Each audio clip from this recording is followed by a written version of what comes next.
Welcome back to Stuff About Tutorials. Today we are talking about how to delete your ChatGPT account permanently.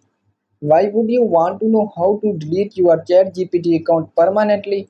Well, maybe it is your first time using ChatGPT and not sure how to delete your ChatGPT account permanently. So today I am going to show you how to delete your ChatGPT account permanently. Check video description and I will try to leave the written instructions.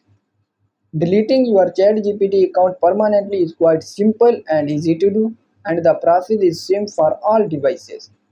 Let me show how you will delete your ChatGPT account permanently.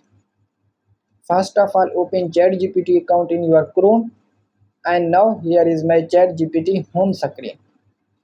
And then click on three dots next to your email, and now click on settings. And then in this page click on data control, and now click on delete.